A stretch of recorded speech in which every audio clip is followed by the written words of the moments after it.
Bonjour, chères étudiantes, chers étudiants. Nous traitons le développement limité des fonctions à l'origine en un point quelconque x0 et à l'infini. Alors, le développement limité il se base essentiellement sur le théorème de Taylor. Le premier théorème, c'est le théorème de Taylor avec reste de Young à l'ordre n. On considère une application de classe Cn-1 sur un intervalle i, x0, 1 point de i, tel que la dérivée nième de f au point x0 existe. Alors, d'après ce théorème-là, il va exister une fonction epsilon continue sur i qui converge vers 0 lorsque x tend vers x0 et f de x, quel que soit x appartient à i, c'est qui comme somme de k allant de 0 jusqu'à n, x moins x0 à la puissance k sur factoriel k multiplié par la dérivée km de f au point x0 plus x moins x0 à la puissance n epsilon de x. Et si on utilise les notations de Landau, donc on va écrire cette fonction-là, quel que soit x appartient à i, sous la forme de la même somme qui est en haut, donc la même somme qui est là, et donc ça va être la somme de k allant de 0 jusqu'à n, x moins x0 à la puissance k, factoriel k, f, la dérivée km de f au point x0, plus petit o de x moins x0 à la puissance n. Donc je vous rappelle que petit o de x moins x0 à la puissance n, c'est-à-dire que c'est une fonction qui est négligeable devant x moins x0 à la puissance n. Le deuxième théorème que je rappelle ici, le théorème de Maclaurin avec reste de Young, alors de n, c'est lorsque le x0 est égal à 0. Donc soit AB derrière distinct avec A est inférieur à B, et 0 qui appartient à cet intervalle, f une application de classe n-1 sur l'ouvert AB tel que la dérivée nième de f en 0 existe, alors il existe une fonction epsilon continue telle que la limite lorsque x tend vers 0, epsilon x est égal à 0, et f de x s'écrit sous la forme f de 0 plus la dérivée première de f en 0 sur factoriel 1x plus la dérivée seconde de f en 0 sur factoriel 2x carré, ainsi de suite jusqu'à la dérivée nième de f en 0 sur factoriel n, x à la puissance n plus x à la puissance n epsilon x. Et si on l'écrit en fonction de notation de Landau, le x n epsilon x, ça va sera remplacé par petit o de x à la puissance n. Donc c'est une fonction qui est négligeable devant x à la puissance n. Alors ceci ne va conduire à définir le développement limité en 0. On dit qu'une fonction f possède un développement limité d'ordre n au voisinage de 0. Et en abrégé, on écrit dl indice n en 0 entre parenthèses. C'est seulement si il existe un polynôme p à coefficient réel de degré inférieur ou égal à n, tel que f de x moins p de x soit une fonction négligeable devant xn au voisinage de 0. C'est-à-dire que f de x, ça va être f de x moins p de x égale à petit o de x à la puissance n. Donc f de x est égal à p de x plus petit o de x à la puissance n. Et c'est le développement limité de la fonction f. Et on peut écrire aussi avec les epsilon. Donc le petit o de x à la puissance n, on va le remplacer par x à la puissance n epsilon x. Et là, avec la limite de epsilon x, il est égal à 0 lorsque x tend vers 0. Et on dit là aussi que f possède un développement limité d'ordre n au voisinage de 0, si seulement s'il existe un polynôme à coefficient réel de degré inférieur ou égal à n, une application cette fois-ci epsilon de i vers a tel que f de x égale à p de x plus x à la puissance n epsilon de x, et la limite de epsilon x est égale à 0 lorsque x tend vers 0. La fonction polynôme p est appelée la partie régulière de développement limité, et x à la puissance n epsilon x ou petit o de x à la puissance n est appelé le reste du développement limité. Donc nous avons une partie régulière et un reste. Généralement, on le note petit o de x à la puissance n. Alors il faut faire attention, ce reste-là, on ne connaît ni en général, on ne connaît ni son signe, sauf ses particularités. Donc c'est uniquement c'est un petit o de x à la puissance n, ce qu'on sait qu'elle est négligeable devant x à la puissance n. Alors lorsque le développement limité d'ordre n au voisinage de 0 d'une fonction existe, elle est unique.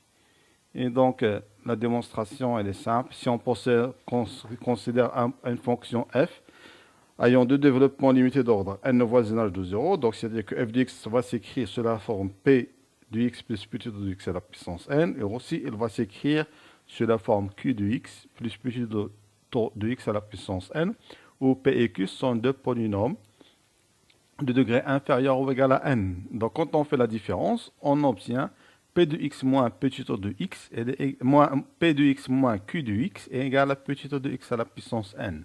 Alors lorsque vous faites la différence, faites attention, on va obtenir petit o de x à la puissance n moins petit o de x à la puissance n. Elle n'est pas égale à 0. C'est un reste négligeable devant x à la puissance n. C'est un petit o de x à la puissance n. Pareil, petit o de x à la puissance n, dans des cas si on trouve petit o de x à la puissance n plus petit o de x à la puissance n, c'est aussi un petit o de x à la puissance n. Et donc ça reste, la différence de quelque chose qui est négligeable devant x à la puissance n reste négligeable devant x à la puissance n. Ainsi que pour la somme, ça reste aussi négligeable devant x à la puissance n. P de x moins P de x, il est égal à petit o de x à la puissance n. Dire donc que P de x moins Q de x, elle est négligeable devant x à la puissance n, cela entraîne que P de x est égal à Q de x. C'est une question qui est simple à y répondre. Il suffit de faire, puisqu'on écrit que P de x moins Q de x est égal à P de x à la puissance n, donc le rapport, la limite de P de x moins Q de x sur x à la puissance n est égal à 0, c'est-à-dire qu'il existe. Donc automatiquement, on aura A0. Si je donne que P de x moins Q de x est égal à A0 plus A1x plus A2x carré plus jusqu'à nxn, donc tous les coefficients doivent être nuls. Et donc P de x moins Q de x est égal à 0. Et donc P égale à Q. Un exemple de calcul de développement limité, on prend la fonction la plus sympathique, c'est l'exponentielle. L'exponentielle x, si on pose f de x est égal à exponentielle x, donc elle est de classe c'est l'infini, et on peut la dériver autant de fois qu'on veut, et donc exponentielle x, ça va être égal à f de 0, donc c'est exponentielle de 0, plus x multiplié par la dérivée première en 0, c'est aussi l'exponentielle, on peut l'évaluer, elle est égale à 1, et ainsi de suite jusqu'à la dérivée n de l'exponentielle sur factoriel n multiplié par x à la puissance n, et l'exponentielle de 0, ainsi que ses dérivées successives, sont égales à ainsi que ces dérivées successives sont égales à, évaluées au point 0, sont égales à 1. Alors je passe à la fonction cosinus. La fonction cosinus, on va utiliser le même principe. On va dériver le cosinus de 0. Le cosinus est dérivable de classe Cn. Et le cosinus de 0 est égal à 1. La dérivée de cosinus moins sinus qu'on peut écrire, c'est cosinus de x plus pi sur 2. Et là, on est en train d'établir une relation de dérivées successives en 0. Donc, ça va être cosinus prime de x égale à moins sinus, donc cosinus de x plus pi sur 2. Le cosinus, la dérivée seconde, on obtient qu'elle est égale à cosinus de x plus pi, ainsi que la dérivée pm de cosinus, on peut montrer par récurrence que la dérivée pm de cosinus, elle est égale à cosinus de x plus p, pi sur 2. Et donc, si on l'évalue en 0, ça va être cosinus de p, pi sur 2. Alors, si p est pair, donc ça va être égal à 2 à la puissance n. Et donc, le cosinus de p, pi sur 2, elle est égal à n cosinus de npi. Et le cosinus de npi, elle est égal à moins 1 à la puissance n. Si p est impair, donc le cosinus, ça va être égal à 0. Et donc, c'est pour cela qu'on va avoir des signes moins plus selon le coefficient n, si elle est paire ou impair. Et donc, l'écriture de cosinus, ça va être sur la forme, ou le développement de cosinus autour de 0, ça va être sur la forme 1, moins x carré sur factoriel 2, plus x à la puissance 4 sur factoriel 4, plus ainsi de suite, jusqu'à moins 1 à la puissance n, x à la puissance 2n sur factoriel 2n, plus petit o de x à la puissance 2n plus 1. Le deuxième exemple là de fonction usuelle, ça va être 1 plus x à la puissance alpha, où le alpha n'appartient pas à z, c'est-à-dire n'est pas un entier. 1 plus x à la puissance alpha, donc on va considérer f de x est égal à 1 plus x à la puissance alpha. Elle est dérivable au voisinage de 0, donc si je prends l'ouvert moins 1, 1. Sa dérivée première, c'est alpha 1 plus x à la puissance alpha moins 1. La dérivée seconde, c'est alpha alpha moins 1, 1 plus x à la puissance alpha moins 2. Et on montre là, par récurrence, que la dérivée énième de f en x est égale à alpha, alpha moins 1, multiplié par alpha moins 2, ainsi de suite, jusqu'à alpha moins n plus 1, multiplié par 1 plus x à la puissance alpha moins n. Et donc, quand on l'évalue au point 0, donc on va avoir les dérivées, sont de la forme alpha, alpha moins 1, alpha moins n plus 1. Et donc, on va appliquer la formule de Maclaurin. Donc, 1 plus x à la puissance alpha, ça va être égal à f de 0, donc c'est 1, plus la première dérivée f' de 0, c'est alpha, donc alpha x. La dérivée seconde, c'est alpha alpha moins 1, donc c'est sur factoriel 2, x carré. La dérivée troisième, c'est alpha alpha moins 1, alpha moins 2, sur factoriel 3, x à la puissance 3. Ainsi de suite, jusqu'à la dérivée nième de f en 0, qui est égale à alpha, alpha moins 1, multiplié par, etc., jusqu'à alpha moins n plus 1, sur factoriel n, x à la puissance n, plus petit o de x à la puissance n. Alors maintenant, on passe à le développement limité de la fonction 1 sur 1 moins x. Alors là, on ne va pas dériver, mais par contre, on va utiliser une relation qui est très connue. Si je prends par exemple, là on est au voisinage de 0, donc on est dans l'intervalle moins 1, 1. Et on va prendre la suite géométrique, x à la puissance n. Et on sait que la somme de ces termes, 1 plus x carré plus jusqu'à x à la puissance n, elle est égale à 1 moins x à la puissance n plus 1 sur 1 moins x. Et donc, est égal à 1 sur 1 moins x moins x à la puissance n plus 1 sur 1 moins x. Et donc, 1 sur 1 moins x s'écrit 1 plus x carré plus jusqu'à x à la puissance n, plus x à la puissance n multiplié par x sur 1 moins x. Et ce x sur 1 moins x qu'on va prendre, elle est égale à epsilon de x, et ça tend vers 0 lorsque x tend vers 0. Et donc, on a le développement limité de la fonction 1 sur 1 moins x, elle est égale à 1 plus x carré plus ainsi de suite jusqu'à x à la puissance n, plus x à la puissance n epsilon x. Alors maintenant, on passe à des propositions techniques qui permettent de calculer le développement limité à partir du développement qu'on connaît sur les fonctions de base. Alors si on considère f et g deux fonctions ayant le développement limité dans un voisinage de 0, et on s'intéresse au développement limité de f rang g, la condition que c'est g de 0 doit être égal à 0.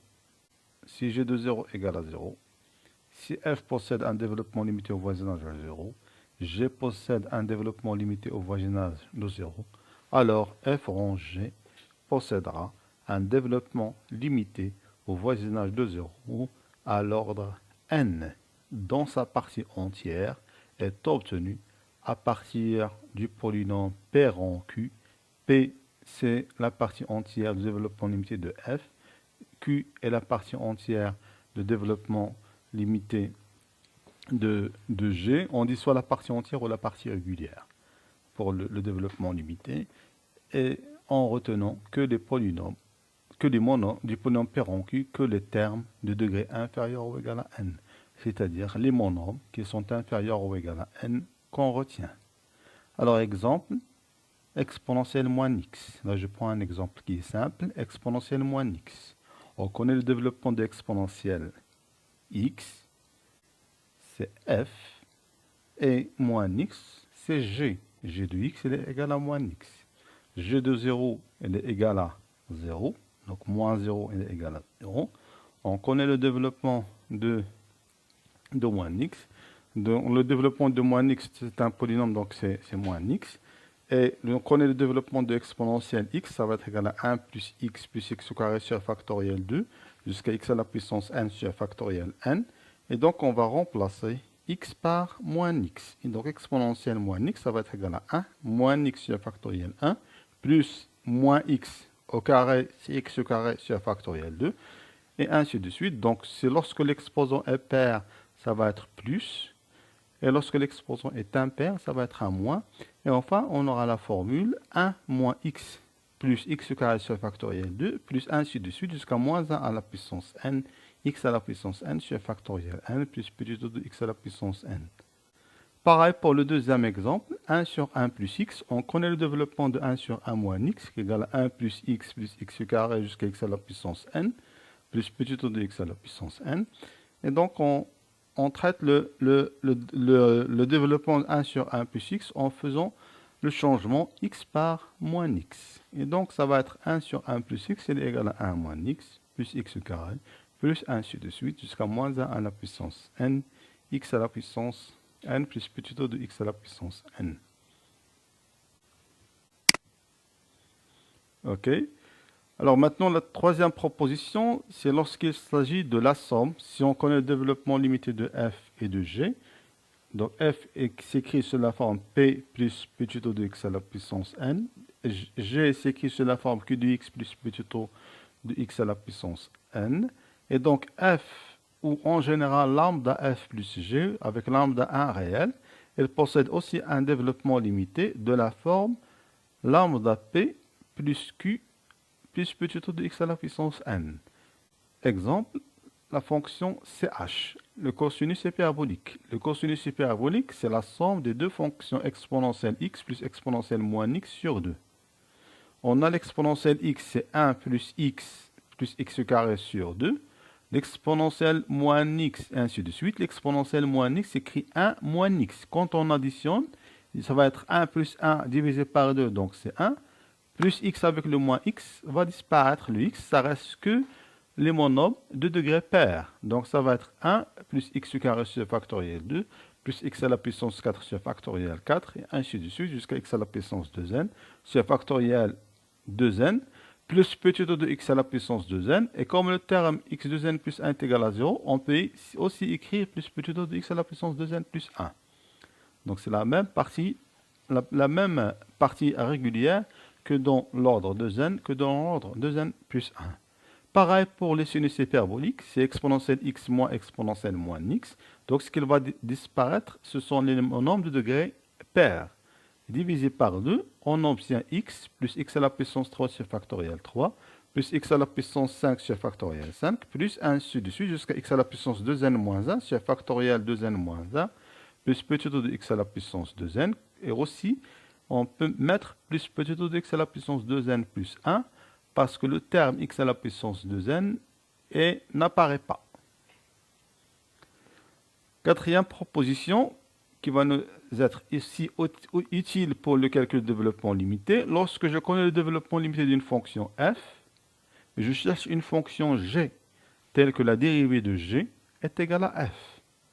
Donc si en général, là, si on a un point quelconque x0, donc si f s'écrit sous la forme alpha 0 plus alpha 1 x moins x0 plus alpha n x moins x0 plus petit o de x à la puissance x moins x0, alors G possédera un développement limité à un ordre supérieur, à l'ordre n plus 1, au voisinage de x0, avec G de x, ça va être égal à G de x0. Tout d'abord, j'évalue G en x0, plus une primitive de alpha 0, c'est alpha 0 x moins x0. Une primitive de x moins x0, c'est x moins x0 au carré sur 2. Ainsi de suite. Une primitive de x moins x0 à la puissance n, c'est x moins x0 à la puissance n plus 1 sur n plus 1. Multiplié par alpha n plus petit o de x moins x0 à la puissance n plus 1. Application pour le sinus. La dérivée de sinus, c'est le cosinus. Et on connaît le développement de cosinus. Elle est égale à 1 moins x carré sur 2 plus x à la puissance 4 sur factoriel 4, ainsi de suite, jusqu'à x à la puissance de 2n moins 2 sur factoriel 2n moins 2. Et donc, ça va être égal à sinus de 0, sinus de x, sinus de 0, une primitive de 1, c'est x, une primitive de x carré, c'est x à la puissance 3 sur une primitive de x à la puissance au carré sur factoriel 2, c'est x à la puissance 3 sur factoriel 3, etc. Ça va être plus x à la puissance factoriel 5, plus moins 1 à la puissance n moins 1, x à la puissance 2n moins 1, factoriel 2n moins 1, plus petit o de x à la puissance 2n. Pareil pour la fonction logarithme népérien de 1 moins x. On sait que sa dérivée n'est autre que moins 1 sur 1 moins x. On connaît le développement de 1 sur 1 moins x. Et donc, moins 1 sur 1 moins x, ça va être moins 1, moins x au carré, moins x à la puissance n moins 1, plus petit O de x à la puissance n moins 1. Et donc, ln de 1 moins x, ça va être ln de 1 moins x, une primitive de moins 1, c'est moins x, une primitive de moins x, c'est moins x carré sur 2, ainsi de suite, jusqu'à moins x à la puissance n sur n, plus petit O de x à la puissance n. Développement limité de ln de 1 plus x, donc on remplace x par moins x, donc ça va être x moins x carré sur 2, plus x à la puissance 3 sur 3, plus moins 1 à la puissance n moins 1 x à la puissance n sur n, plus petit O de x à la puissance n. Passons maintenant au développement limité de l'arc tangent de x. Alors on sait que l'arc tangent de x, si on la dérive, on obtient 1 sur 1 plus x carré. Et on connaît le développement limité de 1 sur 1 plus x. Donc si on remplace x par x carré, on obtient le développement de 1 sur 1 plus x carré. Et donc ce développement-là s'écrit sous la forme 1 moins x carré plus x à la puissance 4 moins x à la puissance 6 plus ainsi de suite jusqu'à moins 1 à la puissance n moins 1 x à la puissance 2n moins 2 plus petit O de x à la puissance 2n moins 2. Et donc le développement, d'après la proposition précédente, le développement de l'arc tangent de x, ça va être arc tangent de 0 plus une primitive de 1, c'est x, une primitive de moins x carré, c'est moins x à la puissance 3 sur 3, une primitive de x à la puissance 4, c'est plus x à la puissance 5 sur 5, ainsi de suite, jusqu'à une primitive de moins 1 à la puissance n moins 1, x à la puissance 2n moins 2, qui est moins 1 à la puissance n moins 1, x à la puissance 2n moins 1, sur 2n moins 2, plus petit O de x à la puissance 2n. Et comme l'arc tangent de 0 est égal à 0, donc on obtient bel et bien le développement limité à l'ordre 2n de l'arc tangent de x. On voit ici qu'il n'apparaît que les monombres de degré impair, donc le développement jusqu'à l'ordre 2n moins 1 est similaire au développement jusqu'à l'ordre 2n. Alors, cinquième proposition, si f et g possèdent des développements limités d'ordre n au voisinage de 0, de parties régulières respectives p et q, donc f de x va s'écrire sous la forme p de x plus petit O de x à la puissance n, et g de x est égal à q de x plus petit O de x à la puissance n, avec p et q sont des polynômes de degré inférieur ou égal à n. Alors la fonction produit, f multiplié par g, possède aussi un développement limité au voisinage de 0 d'ordre n, qui va s'écrire sous la forme f de x est égal à r de x plus petit O de x à la puissance n. Et la partie régulière r s'obtient en ne retenant du produit pq que le terme de degré inférieur ou égal à n. Alors on va passer maintenant à des exemples. Alors, trouver le développement limité au voisinage de x aura l'ordre n des fonctions suivantes. La première fonction, ça va être sous forme de la somme et composée ex plus cosinus de 3x moins 1 demi sinus x au voisinage de 0 à l'ordre 5. Alors, on va décrire tout d'abord le développement, l'exponentielle x de chaque fonction. Nous avons exponentielle x, son développement est 1 plus x carré sur factoriel 2, plus x à la puissance 3 sur factoriel 3, plus x à la puissance 4 sur factoriel 4, plus x à la puissance 5 sur factoriel 5, plus petit O de x à la puissance 5. Et le développement de cosinus x, on le sait qu'elle est égale à 1 moins x carré sur factoriel 2, plus x à la puissance 4 sur factoriel 4, plus petit O de x à la puissance 5. Ici, on veut cosinus de 3x. Donc, on va remplacer x par 3x. Donc, cosinus de 3x, ça va être égal à 1 moins 3x tout au carré sur factoriel 2, plus 3x à la puissance 4 sur factoriel 4, plus petit O de x à la puissance 5, qui va nous donner 1 moins 9 sur 2x carré, plus 27 sur 8x à la puissance 4, plus petit O de x à la puissance 4. On sait que le sinus de x est égal à x moins x à la puissance factoriel à la puissance 3 sur factoriel 3, plus x à la puissance 5 sur factoriel 5. Factoriel 3 est égal à 6, et factoriel 5 est égal à 120, plus petit O de x à la puissance 5. Donc on va additionner tous ces membres-là. Donc ça va être avec les coefficients multiplicatifs correspondants. Donc ça, ex plus cosinus 3x moins 1 demi sinus x. Ça va être égal, donc on va prendre la partie régulière, c'est-à-dire la somme des polynômes. Donc le premier polynôme, c'est celui-là, jusqu'à x à la puissance 5 sur 120, donc qui correspond au développement de l'exponentielle x, plus le deuxième polynôme qui correspond au développement de cosinus 3x, c'est 1 moins 9 sur 2x carré plus 27 sur 8x à la puissance 4. Et le dernier, celui de sinus, en multipliant par le moins 1 demi, on obtient moins x sur 2 plus x à la puissance 3 sur 12 moins x à la puissance 5 sur 240 plus petit de x à la puissance 5.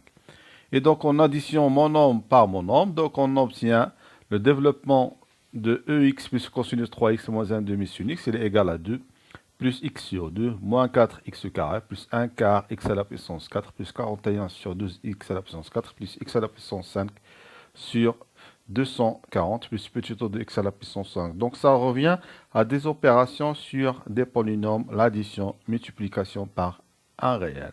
Et c'est le développement de notre fonction. Alors passons au développement de la deuxième fonction qui est le produit. Sinus x multiplié par ln de 1 plus x. Donc on donne tout d'abord le développement de sinus x à l'ordre 5 au voisinage de 0. Donc à savoir x moins x à la puissance 3 plus x à la puissance 5 sur 120, plus petit o de x à la puissance 5.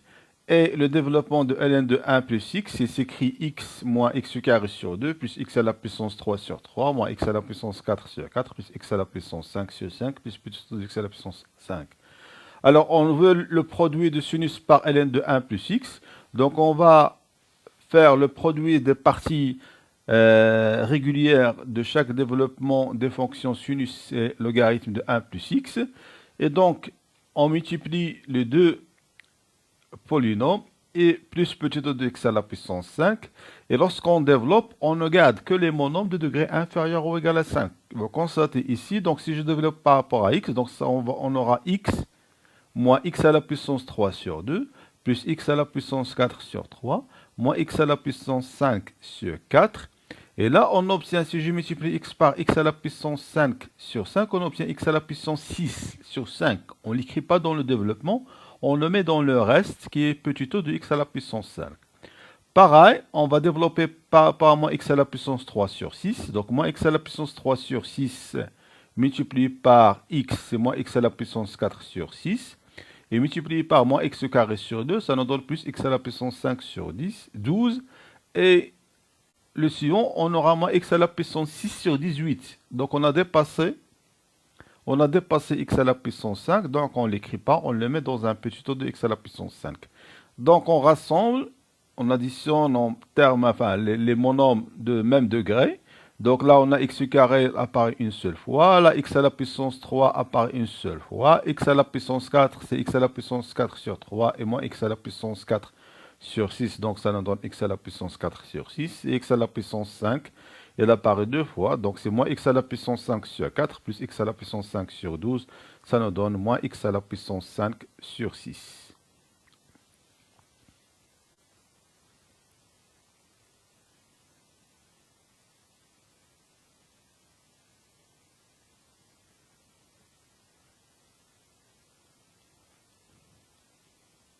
Alors, le deuxième développement, c'est la fonction cosinus hyperbolique multipliée par la troisième fonction, c'est cosinus hyperbolique multiplié par le sinus x.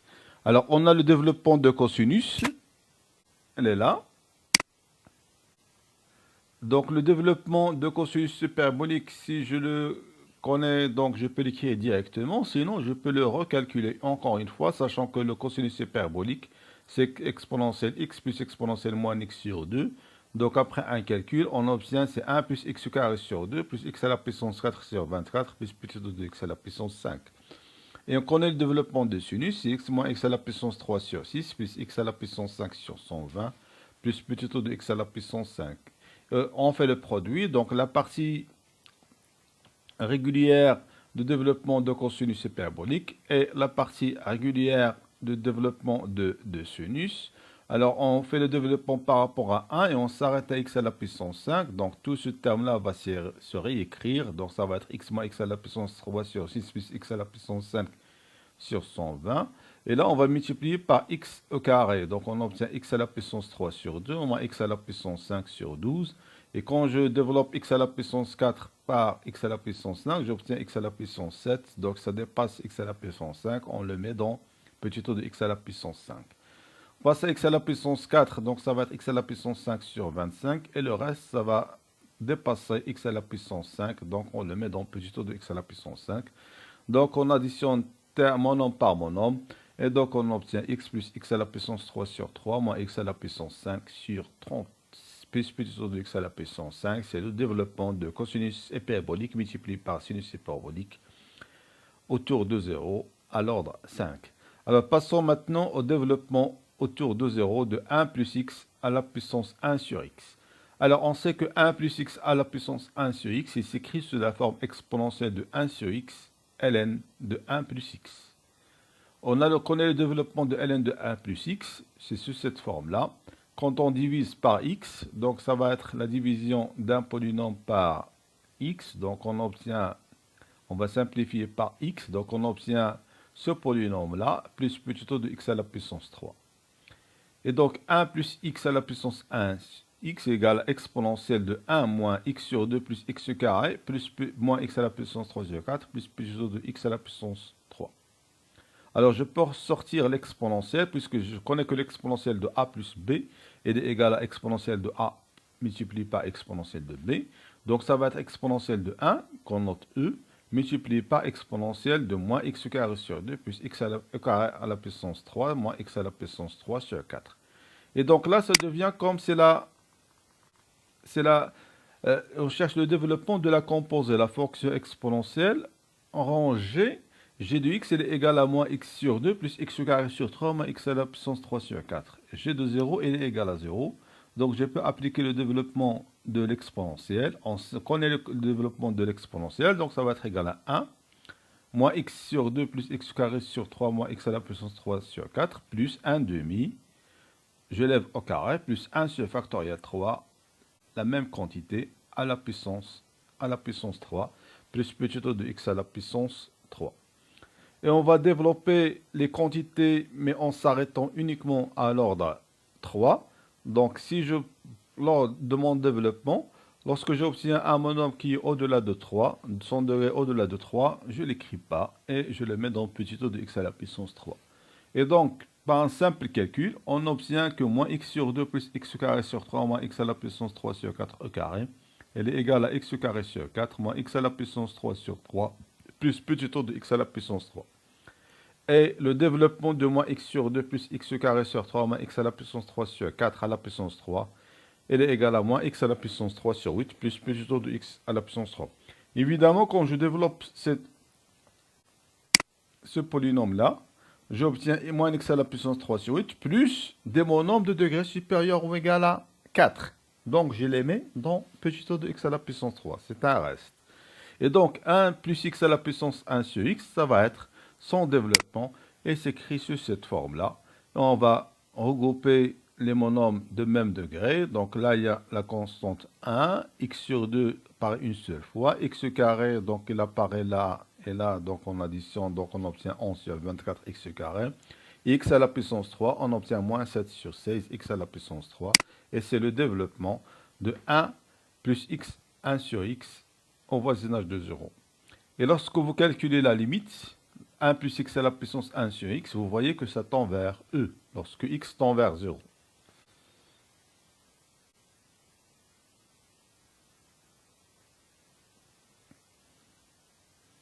Alors passons maintenant à la définition de développement limité autour d'un point x0 qui est différent de 0. Alors, on dit que f possède un développement limité d'ordre n au voisinage de x0 si seulement si l'application g qui a x fait correspondre f de x plus x0 admet un développement limité d'ordre n. Et dans ce cas, si g de x est égal à p de x plus petit o de x à la puissance n, alors f de x, ça va être p de x moins x0 plus petit o de x moins x0 à la puissance n. Pareil, on peut parler de développement au voisinage de l'infini en introduisant la fonction g qui a x fait correspondre f de 1 sur x. Admet un développement limité au voisinage de 0. Alors on peut aussi parler de développement limité au voisinage de l'infini. Et dans ce cas, si g de x est égal à p de x plus petit o de x à la puissance n, alors f de x, ça va être p de 1 sur x plus petit O de 1 sur x à la puissance n. Un exemple, donc je prends la fonction exponentielle x sur racine de 1 plus x. Exponentielle x sur racine de 1 plus x. Donc ça va être au voisinage de 1 à l'ordre 3. Alors la fonction f de x égale à x à racine de 1 plus x, pour déterminer son développement au voisinage de 1, on va faire la transformation g de x égale à f de x plus 1. Donc g de x, ça va être égal à e de 1 plus x. Et on va calculer le développement de cette nouvelle fonction g en 0. Alors g de x, c'est e de 1 plus x sur la racine de 2 plus x, qu'on peut écrire sous cette forme-là, afin de faire apparaître, là on fait apparaître exponentielle x, et là c'est racine de 1 plus x sur 2. On connaît le développement de ex, elle est là, et le développement de 1 sur racine de 1 plus x sur 2, elle est égale à 1 plus x sur 2 à la puissance moins 1 demi, donc on va jusqu'à l'ordre 3, donc ça va être égal à 1, moins 1 demi x sur 2, plus moins 1 demi, moins 1 demi, moins 1 sur 2, x sur 2 au carré, plus moins 1 demi, moins 1 demi, moins 1 multiplié par moins 1 demi, moins 2 sur factoriel 3, x sur 2 à la puissance 3, plus petit x à la puissance 3. Donc après un développement de calcul, on obtient le développement limité de racine 1 sur racine de 1 plus x sur 2 est égal à 1 moins x sur 4, plus 3 sur 16 x carré, moins 5 sur 36 x à la puissance 3 plus petit o de x à la puissance 3. Et donc on introduit la fonction g de x qui est e sur la racine de 2 multiplié par le développement, on multiplie uniquement la partie régulière, donc le polynôme issu de la développement de l'exponentielle, et celui de développement de 1 sur racine de 1 plus x2. Et quand on développe ce polynôme-là, on s'arrête uniquement, on écrit uniquement les monomes de degré inférieur ou égal à 3, parce que notre objectif, c'est de déterminer le développement à l'ordre 3.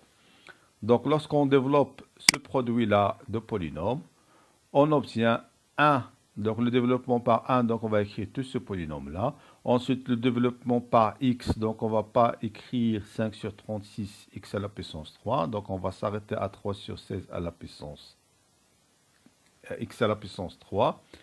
Et x carré sur 2, quand on développe, on n'écrit pas les monomes de degré supérieur ou égal à 4.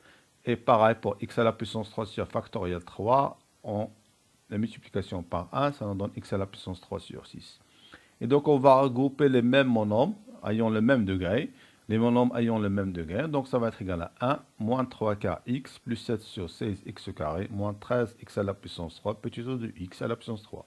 Et donc le développement de ex sur racine de 1 plus x au voisinage de 1, ça va être e sur la racine de 2, 1 facteur de 3 quarts, donc on va remplacer x par x moins 1, 3 quarts x moins 1, 7 sur 16 x moins 1 au carré, moins 13 sur 152 x moins 1 à la puissance 3, plus petit o de x moins 1 à la puissance 3. Et c'est le développement limité, donc au voisinage de 1 de la fonction ex sur racine de 1 plus x.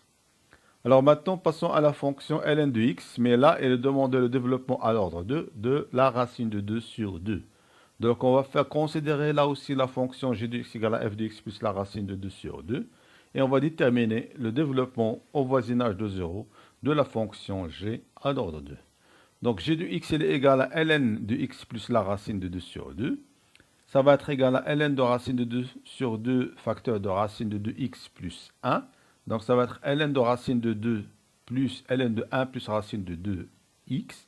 On connaît le développement de ln de 1 plus racine de 2x. C'est demandé, donc c'est à l'ordre 2. Donc c'est racine de 2x moins racine de 2x au carré sur 2 plus petit o de x au carré.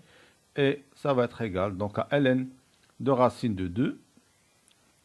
C'est moins ln de racine de 2, puisque ln de racine de 2 sur 2, c'est 1 sur racine de 2. Donc c'est moins ln de racine de 2, plus racine de 2x, moins x carré, plus petit o de x carré. Et donc le développement de la fonction g est égal à moins ln racine de 2, plus racine de 2x, moins x carré, plus petit o de x carré. Et par suite, le développement de f, qui est égal à ln de x au voisinage de racine de 2 sur 2 à l'ordre 2, elle s'écrira moins L racine de 2 plus racine de 2 facteur de x moins racine de 2 sur 2 moins x moins racine de 2 sur 2 au carré plus petit o de x moins racine de 2 sur 2 e carré.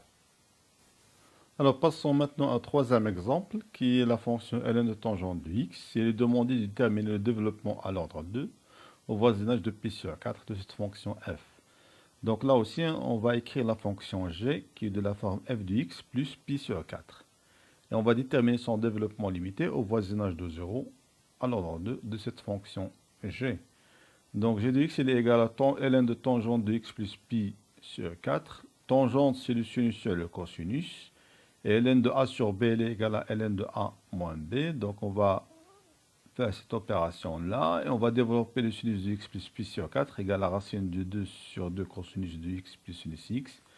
Et cosinus de x plus pi sur 4 est égal à racine de 2 sur 2 cosinus x moins sinus x. Donc on obtient g de x, il est égal à ln de cosinus x plus sinus x moins ln cosinus x moins sinus x. On va faire le développement de cosinus x et le sinus x à l'ordre 2. Et on va faire l'addition. Donc le développement de cosinus x et de sinus x, elle est là, à l'ordre 2. Donc cosinus x plus sinus x est égal à 1 plus x moins x carré sur 2 plus plus de x carré. Et celui de cosinus x, il est égal à 1 moins x carré sur 2 plus plus de x carré. Et on s'intéresse maintenant au développement de ln de cosinus x plus sinus x. Donc c'est ln de 1 plus x moins x carré sur 2 plus petit o de x carré. On connaît le développement de ln de 1 plus u. Avec u elle est proche de 0. Donc lorsque x est proche de 0, x moins x carré sur 2 est aussi elle est proche de 0. Donc ln de 1 plus x moins x carré sur 2, ça va être égal à x moins x carré sur 2, moins x carré sur 2, tout au carré sur 2 plus petit o de x carré. Et donc après un calcul élémentaire, on obtient égal à x moins x carré plus petit o de x carré. De même, on calcule le développement de ln de cosinus x moins sinus x. ln de cosinus x moins sinus x, donc c'est ln de 1 moins x carré sur 2, donc ça va être égal à moins x carré sur 2 moins x carré sur 2 et tout au carré sur 2 e carré. Et donc ça va être égal à moins x carré sur 2 plus petit o de x carré. Quand on additionne, on obtient, quand on fait la différence, pardon, g de x c'est ln de cosinus x plus sinus x moins ln de cosinus x moins sinus x. On obtient 2x plus petit o de x carré. Et donc, le développement de ln tangente de x, ça va être égal à 2 fois x moins pi sur 4 plus petit o de x moins pi sur 4, le tout au carré. Et c'est le développement à l'ordre 2 au voisinage de pi sur 4 de notre fonction f. Alors, passons maintenant au développement au voisinage de l'infini. Alors, de la fonction sinus 1 sur x sur 1 plus x. Donc, cherchons son développement à l'infini à l'ordre 6 de la fonction f. Donc, on va faire le changement. Fg de x est égal à f de 1 sur x. Et on va déterminer le développement à l'ordre 6 au voisinage de l'infini de la fonction g. Donc, g de x, ça va être sinus de x sur 1 plus x. Donc, c'est x multiplié par sinus x 1 plus x. On connaît le développement de sinus x au voisinage de 0. C'est celui-là. De 1 sur 1 plus x aussi, on le connaît à l'ordre 6. Et on va faire le produit sans oublier de multiplier par le x qui est là. Donc, produit de 3 polynômes x. Le problème issu de développement limité de sinus. Le troisième, c'est le développement, la partie régulière de développement limité de 1 sur 1 plus x. Et on développe. Alors, je commence par à développer le x par ce polynôme-là. Donc, on obtient ce polynôme-là. Après, on va faire le développement, mais on s'arrête que on n'écrit pas les monomes de degré supérieur ou égal à 7. Donc, après développement, on obtient ceci. Donc, et on additionne, on regroupe les monomes de même degré. On obtient ce développement-là. Et donc, sinus de 1 sur x, 1 plus x sur 1 plus x au voisinage de l'infini. On va remplacer x par 1 sur x.